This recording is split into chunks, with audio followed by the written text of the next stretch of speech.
ये इसका पार्ट 3 है। सिंचाई और बहुउद्देशीय परियोजना बिहार के, ये पार्ट 3 नंबर है। पार्ट 1 पार्ट 2 ऑलरेडी वीडियो बन चुका है और डला भी चुका है यूट्यूब पे। ये इसका पार्ट 3 है। पार्ट 3 में देखेंगे और इसका एक और पार्ट आएगा, पार्ट 4। महेश कुमार बनवाल जी का बुक है। इसी बुक को कंप्लीट किया जा रहा है, बिहार एक समग्र अध्ययन।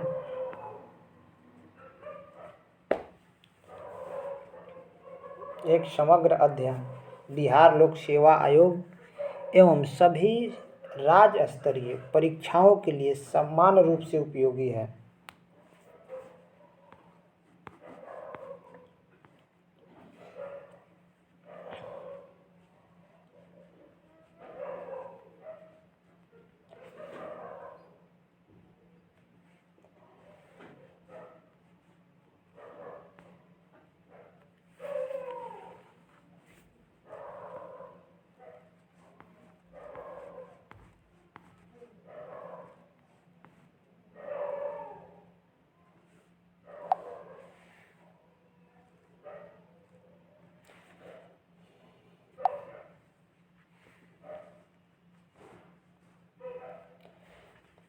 लेसन सिंचाई एंड बहुउद्देशीय परियोजनाएं।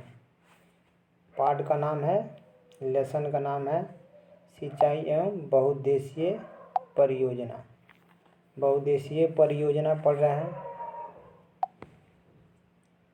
Welcome to my YouTube channel Bihar GK Gyan. WhatsApp number है 9122322438। इसमें देखेंगे कौन कौन सा टॉपिक पढ़ना था।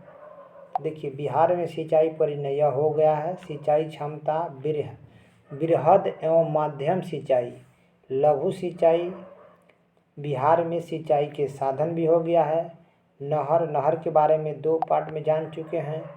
इसमें से सोन नदी परियोजना जो के नहर, त्रिवेणी नहर और ये देवर एवं ढाका नहर, यह भी जान चुके हैं। थोड़ा यह मिसप्रिंट है, यहाँ पे मिसप्रिंट है। देवर नहीं होगा, तेऊर होगा एंड ढाका नहर होगा, कमला नहर होगा। इस सब के बारे में जान लिए हैं। उसके बाद गंडक नदी पर गंडक नहर मिलेगा आपको। गंडक परियोजना, पूर्वी कोसी परियोजना, कोसी परियोजना मिलेगा, पूर्वी कोसी परियोजना, छतरा, ये तरातना होगा, छतरा नहर होगा। ठीक है, ये छतरा नहर होगा। राजपुर नहर, सकरी नहर, बटेश्वर गंगा पंप नहर, यह कंप्लीट हो चुका है। इतना टॉपिक जो बचा हुआ टॉपिक है वह यहीं बचा हुआ टॉपिक है। नलकूप क्या है, नलकूप से कितना सिंचाई होता है, तालाब, कुआं, पाइन, मोरी, जैसे जल नहीं जाता है बह के। अब बहुउद्देशीय परियोजना, कोसी बहुउद्देशीय परियोजना, गंडक बहुउद्देशीय परियोजना। उसके बाद सोन बहुउद्देशीय परियोजना पढ़ना है। एक नीचे टॉपिक छूट गया है जिसका नाम था बाण सागर। क्या नाम था? बाण सागर जल विवाद। बाण सागर जल विवाद किन किन राज्यों में है जल विवाद? बाण सागर जल विवाद यूपी, एमपी और बिहार, 3 राज्यों में इस पर विवाद है। आगे हम टॉपिक देखेंगे। नलकूप, ट्यूबवेल मतलब नलकूप। नलकूप को आधुनिक युग का कुआं भी कहा जाता है। नलकूप को आधुनिक युग का कुआं कहा जाता है। आधुनिक युग का कुआं, आधुनिक अभी मॉडर्न समय में कुआं, नलकूप को क्या कहा जाता है? कुआं कहा जाता है। नलकूप भूमिगत जल को पाइप के माध्यम से सिंचाई हेतु जल को बाहर निकालने की यंत्र प्रणाली है। देखिए, नलकूप क्या है? नलकूप जो होता है ना, भूमिगत जल, जो जमीन के नीचे जल है उसको एक पाइप के माध्यम से सबके घर पे कल होगा, बोरिंग होगा, सब समझ गए होंगे। तो पाइप के माध्यम से सिंचाई हेतु जल को बाहर निकालने की एक सिस्टम है, और बाहर जल निकालता है, जिसे जल निकालता है और उसे सिंचाई की जाती है। इसमें जल निकालने के लिए 4 से 8 इंच लोहे के पाइपों का प्रयोग किया जाता है। लोहे के 4 इंच, या तो कल में 4 इंच लगता है, 8 इंच पंपी सेट वाला जो बोरिंग होता है वह, उससे पानी निकाला जाता है। जबकि इसकी गहराई संबंधित क्षेत्र में जल स्तर की गहराई पर निर्भर करती है। जल स्तर की गहराई पर निर्भर करती। देखिए, जो ट्यूबवेल होता है, जो नलकूप होता है, उसको हिलाया जाता है तो उसका जो वाटर लेवल है, कहीं पे 10 feet, 20 feet, 30 feet, 40 feet, 50 feet, जैसा जहाँ एरिया है, जहाँ वेटलैंड है, जहाँ जल स्तर ठीक है, वहाँ पे बहुत ऊपर ही जल मिल जाता है। जहाँ जल स्तर बहुत नीचे है, वहाँ नीचे तक खुदाई किया जाता है, वहाँ बहुत नीचे से जल निकाला जाता है। जैसे पश्चिमी चंपारण के साइड के आसपास आपको कहीं कहीं पे 10-20 फीट पर बहुत अच्छा पानी मिल जाता है, जहाँ वाटर लेवल अच्छा है। तो देखिए, वह उसके जल स्तर के क्षेत्र पर निर्भर करता है कि वह कितना गहरा हलाना पड़ेगा, कितना गहराई तक उसको नीचे डालना पड़ेगा। बिहार में नलकूप द्वारा लगभग 65% से अधिक भाग पर सिंचाई की जाती है। एक इम्पोर्टेंट बात, कुछ याद रहे या ना रहे, नहर से 28%, नहर से कितना सिंचाई होता है? 28%। टोटल बिहार में नहर द्वारा 28%, जितना बिहार का नहर है सब नहर मिला के 28% भूमि की सिंचाई की जाती है। उसी प्रकार पूरे बिहार में नलकूप द्वारा कितना सिंचाई किया जाता है? 65% से भी अधिक भाग पर सिंचाई होती है। तो पूरे बिहार में सबसे ज़्यादा सिंचाई किससे होती है? नलकूप द्वारा, यानी 65% से अधिक सिंचाई की जाती है नलकूप द्वारा। नलकूपों से सबसे अधिक सिंचाई समस्तीपुर, सीतामढ़ी, बेगूसराय ज़िले में की जाती है। थोड़ा समझिएगा इसको, यह इम्पोर्टेंट टॉपिक है। क्वेश्चन पूछ देगा कि बिहार में सबसे ज़्यादा नलकूप से सिंचाई की जाती है, तो ये क्रमवार दिया है। पहले सबसे ज़्यादा समस्तीपुर में, उसके बाद सीतामढ़ी में, उसके बाद बेगूसराय में। देखिए, नलकूप से बिहार में सिंचाई कितना? 65%। सबसे ज़्यादा 1 नंबर पे आता है समस्तीपुर, 2 नंबर पे आता है सीतामढ़ी, 3 नंबर पे आता है बेगूसराय। बस तीनों को याद रखना है, ज़्यादा याद नहीं, ज़्यादा याद रखिएगा घोर पर आ जाएगा। बिहार में नलकूप से सिंचाई कितना होता है? 65% से भी अधिक। बिहार में नलकूप से 65% से भी अधिक भूमि की सिंचाई की जाती है। और नलकूप द्वारा बिहार के सर्वाधिक जिले, किन जिलों में सबसे ज़्यादा सिंचाई होती है?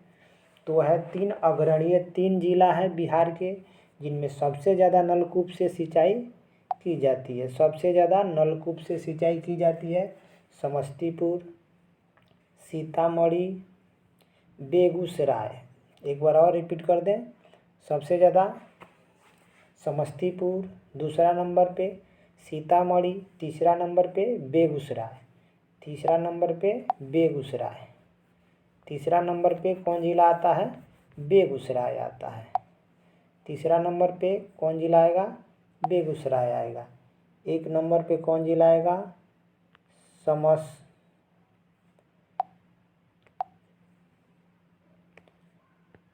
समस्तीपुर आएगा,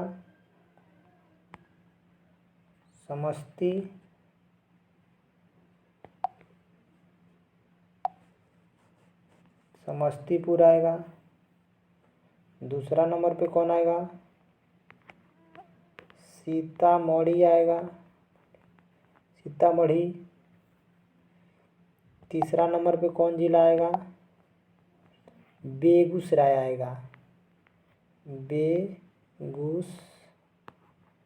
राय। कौन जिला आएगा? बेगूसराय। 1 नंबर पे समस्तीपुर, दूसरे नंबर पे सीतामढ़ी, तीसरे नंबर पे बेगूसराय आता है। तीसरा नंबर पे कौन आएगा? बेगूसराय जिला आएगा। समस्तीपुर, सीतामढ़ी, बेगूसराय जिलों में सिंचाई की जाती है।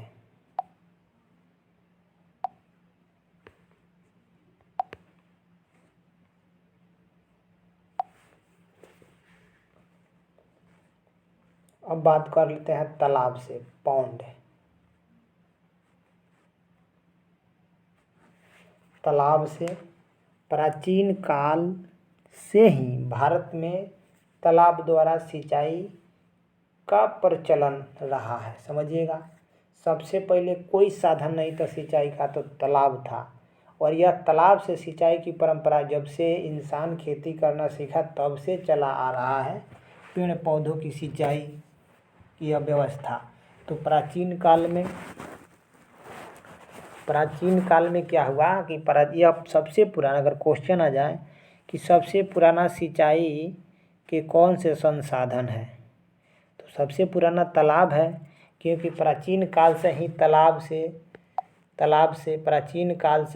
से भारत में सिंचाई की जाती है और यह बहुत प्राचीन परंपरा है।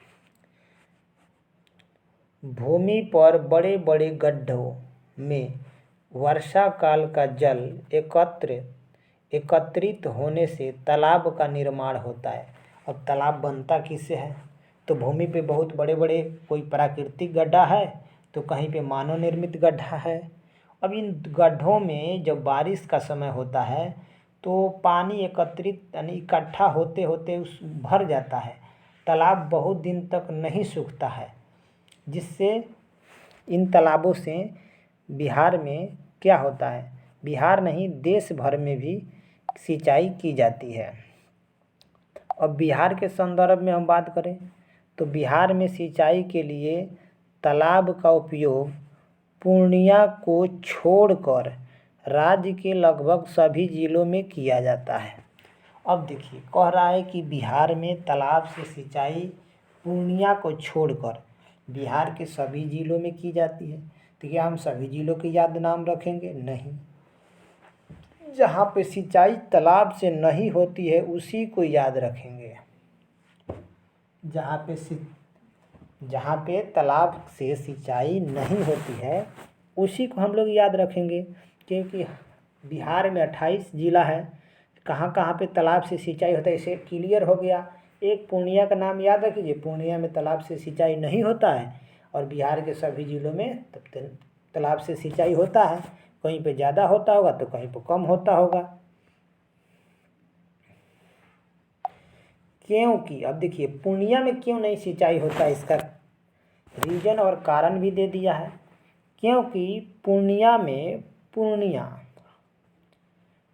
में वार्षिक वर्षा औसत से अधिक होती है।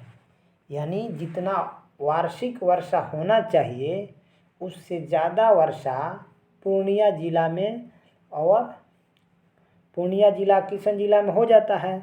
तो पूर्णिया और किशनगंज के नीचे है, इसमें खाल में होगा तो पानी तो और लग जाता होगा। तो इस कारण एक है कि पूर्णिया जिला में तालाब से सिंचाई इसलिए नहीं किया जाता है क्योंकि वहाँ वार्षिक वर्षा के जो औसत है 125 सेमी बिहार में, उससे ज़्यादा वर्षा वहाँ पे हो जाता है।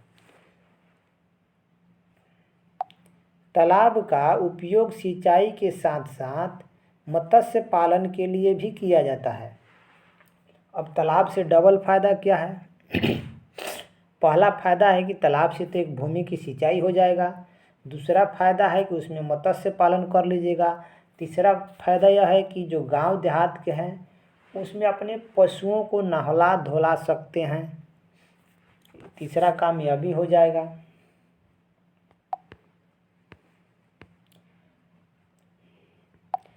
बिहार में तालाब द्वारा 2 लाख हेक्टेयर भूमि की सिंचाई की जाती है। बिहार में तालाब से कितना भूमि सिंचाई होता है? 2 लाख हेक्टेयर की सिंचाई होती है। बिहार में तालाब से सिंचाई किन जिलों में नहीं होता है? तो बस इतना याद रखिए, पूर्णिया जिला में नहीं होता है। कारण यह है कि वहाँ औसत वर्षा से अधिक वर्षा हो जाती है। तो बिहार में तालाब द्वारा लगभग सिंचाई कितना होती है? 2 लाख हेक्टेयर भूमि की सिंचाई की जाती है, जो कुल सिंचित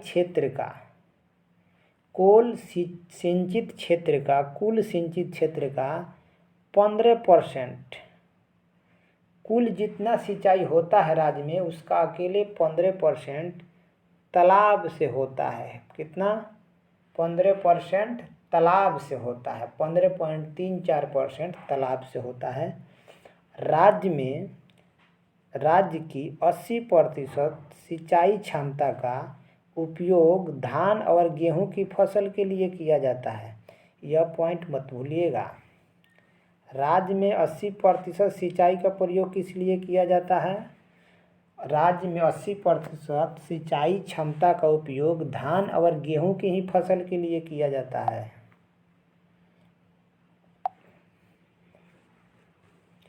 अब कुआं की बात करते हैं। कुआं, वेल। तो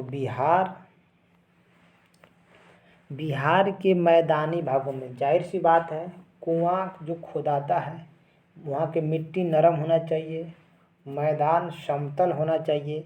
इस तरह की मैदाने उत्तर बिहार में ही मिलेगा।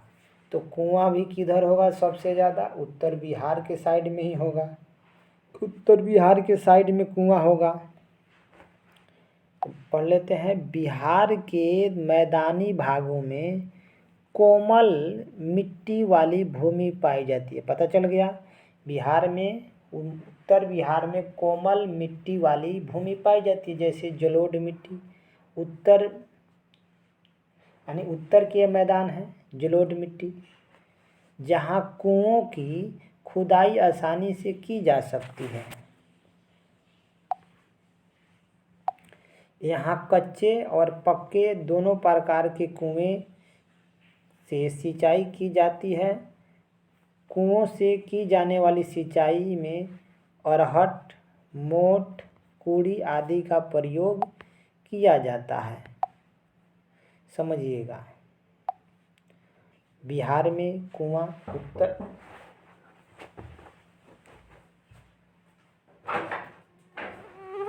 धीरे-धीरे जोड़ से पढ़ रहे हैं। वीडियो बना रहे हैं। वीडियो बना रहे हैं कौची के लिए? कौची के लिए वीडियो? वेल पढ़ रहे थे। बिहार के मैदानी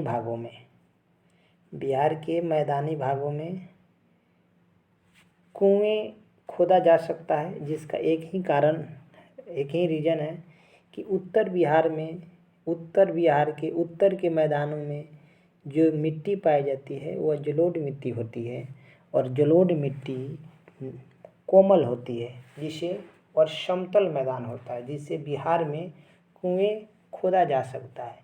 और इन कुओं से 2 तरह के कुएं हो सकते हैं। एक पक्के कुएं हो सकते हैं, एक कच्चे कुएं हो सकते हैं, और दोनों कुओं से सिंचाई की जाती है। कुओं से सिंचाई की जाने वाली में कुछ शब्द प्रयोग होता है, जैसे रहट, मोटर, कड़ी। रहट,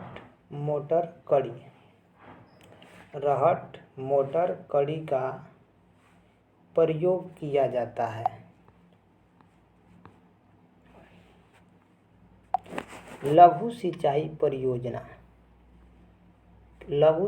परियोजना के अनुसार बिहार सरकार ने ग्रामीण क्षेत्रों में अधिक संख्या में पक्के कुएं का निर्माण कराया। पक्के कुएं का निर्माण किन परियोजना के अंतर्गत आते हैं? लघु सिंचाई परियोजना के अनुसार बिहार सरकार ने ग्रामीण क्षेत्रों में अधिक से अधिक पक्के कुएं का निर्माण कराया।